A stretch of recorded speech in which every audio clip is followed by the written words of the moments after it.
Hello everyone, and welcome to episode 1 of the Jen Stylin podcast.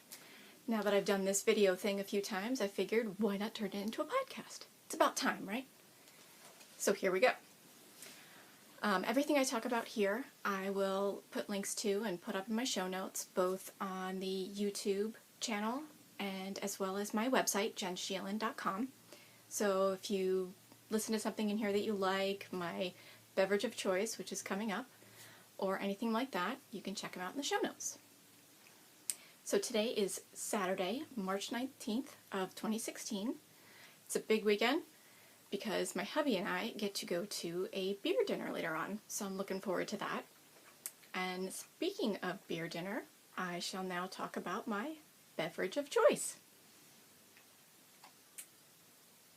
I am drinking a double IPA from Two Roads Brewery. It's a brewery out of Connecticut, and it is called Road to Ruin. It's their double IPA, and it is yummy. It is also strong, I believe at 8%, so you might want to sip it. So, cheers! Oh, that's delicious. So, what I'm going to talk about first is what I'm styling. So, what I'm wearing today is my own design. It's the New Horizons design, which is now finally launched, both on my website and in my Ravelry store. And this one came out exactly how I wanted it to. I'm so happy with it. It is so squishy and yummy and soft to wear. I'm thrilled. And this one I actually altered my own pattern. I put an extra 2.5 repeats in this one, and I also used fingering weight, but held double. And it came out very similar to the DK weight, just a little bit wider since I added more repeats. And it is just yummy, squishy, soft. I'm so happy with how it came out. So that is what I'm styling today. Next up, I want to talk about some tips and tricks. At least one in particular. Now, I learned a valuable lesson recently. I'm also a spinner, so I have a spinning tool called a Niddy Noddy. And that's what it looks like. I have a little bit of paper in there to kind of give that a little bit more. They like to wibble wobble on me. So that is a Niddy Noddy. Okay, this is used to wind up your skeins of yarn once you finish spinning them and plying them. Now I learned something about this Niddy Noddy, and through the grapevine you learn things about, knitting and spinning and through your groups and whatnot. And I was told you take your wrap, so however many wraps you have on here, you multiply that times 1.5 for your yardage. I discovered that this Ashford Niddy Noddy is done in meters. So I've been calculating my yarn wrong. However, the good news is I wound up with more yarn in the end than I thought.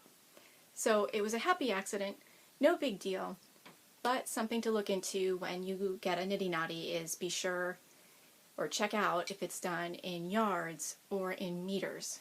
And mine, I even wrote it on my Niddy Noddy to convert 1.64 yards equals 1.5 meters. So that's a reminder, Jen, don't forget, this isn't yards anymore. So not only is this a spinning tool, but I want to talk about how knitters can use this as well. You have everybody has those random balls of yarn that are in your stash that you either lose a tag for or it was donated yarn. You have no idea what it is. And you find this perfect project that you want to make, and that yarn will be absolutely perfect for it. Problem is, you don't know if you have enough yarn for it. Now, some can weigh it, which is great. I rely on this handy tool. I'll tell you, you can wind it up or skein it up and figure out how many yards you have to be sure you have enough for that perfect project. And this has saved me more than once where I was like, that yarn, I'm going to have plenty of it, no problem, this is going to be great. And no, and I didn't have enough. So it saved me a bunch of time where I was going to play yarn chicken and get going on this project and then run out, which has happened to me and is a major bummer. So I do recommend this tool for knitters as well. I think it's great. Just remember to be sure and check if it's meters or yards. So, excuse my paper, I have my little notes in my lap. So next I'm going to talk about, oh, this is the exciting part. It's my sale and giveaway for this month.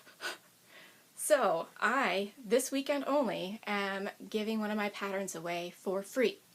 And it is my Basket of Sunshine pattern, jar cover pattern. And you know what? I'm feeling spring. I'm looking forward to spring, even though I'm getting rumblings of snow coming this Sunday. I'm like, what? Fine. Still feeling spring. So, you know, the weekend before Easter, I figured, why not share this pattern with everybody and kind of share my excitement with everybody. So, the Basket of Sunshine jar looks like this. And what I did was I knit some I-cord and I braided it in order to make the handle. Check that out! And if propped properly, you have to braid it somewhat tightly, and I made the mistake of not doing that on this one. If you braid it tightly, it'll stay up for you. But I love these jars, you know, and a lot of my jars I use as tea lights. These are great because they don't just have to be used for tea lights. I mean, I've used this one as a vase. This is the bigger jar, and I've used this as a vase for tulips, which is actually in the pattern pictures. And it's so pretty, and it's so spring, and I just absolutely adore it. I'm so happy with how this came out.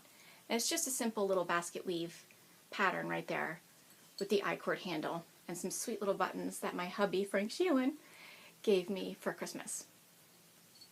And I have a few colors to show off too. This one I was really happy with too. This is actually yarn from the Cozy Knitter, who I just talked about in my other video. And I believe this color is Iris. Christine, I'm sorry. I'm pretty sure this is your colorway Iris. I will link to the proper color in my show notes. But I used some cute little purple buttons here. And I love how the I-cord braided out in the different colors. I thought that was so fun. Self-striping sock yarn, not only used for socks. And this one I actually put a secret snack. Jelly beans! Shh, don't tell anybody. It's my secret stash. And then I made another one in more of a brown. I had more than one person say, man, you really need to knit that in like a basket color in like brown. Sure enough, there we go. And you're gonna laugh, I used Izod buttons that I had. I don't even know where I got them. It was one of those random button donations, I think. And they're little Izod buttons, but the colors were so perfect, I'm like, jars for me, I don't care. So, there it is, the basket-colored basket jar. So remember, this weekend only, if you go to my website, the code is JSFree030316. If you go to my Ravelry store, no code is necessary. So hurry up, because the sale ends tomorrow at midnight, Sunday, tomorrow at midnight. So scoop it up while you have the chance. And think of spring with me. Think of those tulips. I mean, oh, I'm dying for some tulips in the house, and I totally should have gotten them for this weekend for this podcast. Nice going, Jen. So, and my last topic is, what am I working on?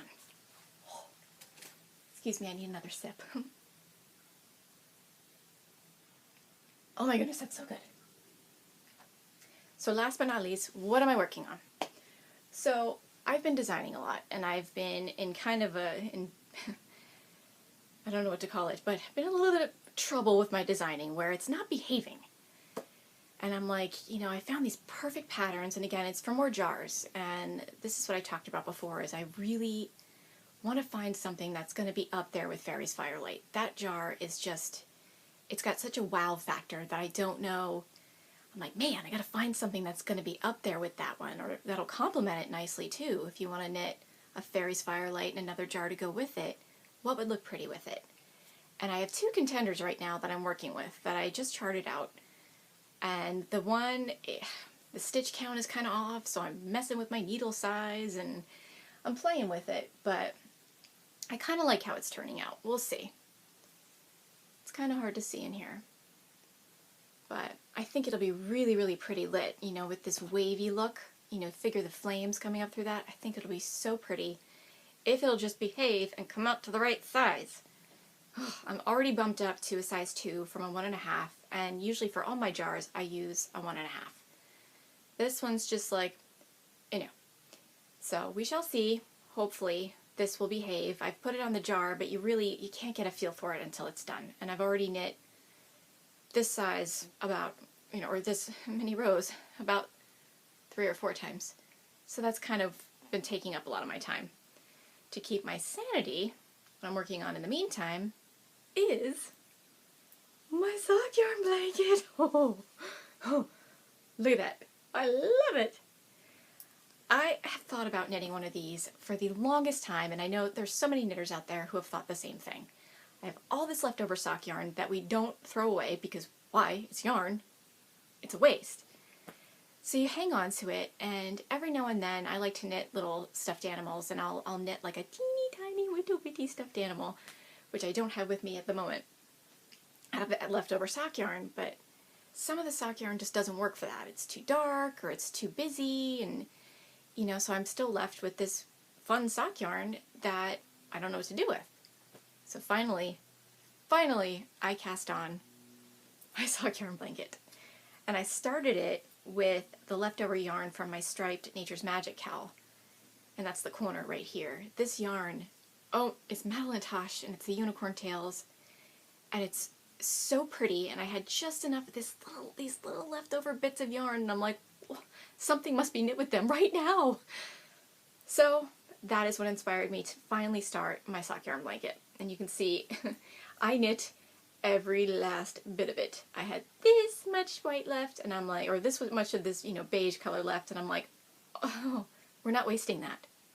Hence why I have little blocks that look like that. Even this with the dark brown or black, I was like, no, I'm using that. So that is my sock yarn blanket that I'm so happy with, and it's a great keep your sanity project. If you're working with something extra fussy like I am, this is the perfect thing to kind of just take a breather and pick it up, add a little square, and come back to your happy knitting place, which sometimes it's hard to find. So I highly recommend it if you have that leftover sock yarn or leftover yarn, of any size, laying around, which, let's face it, most knitters do. Go for it. Cast it on. It's so much fun. So I'll link to the pattern that I'm using. I'm using a slightly different one than most knitters have used. Off the top of my head, I can't remember the name of it, but I will link it in my show notes. And it's great. So easy. Little garter. No big deal. I highly recommend it to cast on. So keep your sanity, knitters. Cast on a sock blanket. So that is all I have for today. I hope you guys tune in.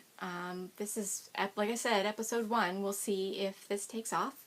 For now, I'm just on YouTube, so subscribe to my YouTube channel, and we'll see where this goes. Hopefully you'll continue to hang out with me. I'm having a lot of fun taping and getting past all the stage fright, which now I'm like, oh, this is a piece of cake, right? Yeah. Okay, that was a complete lie. It took me forever to hit record. But I did it. So hang out with me, knitters, and I will see you soon. Thank you.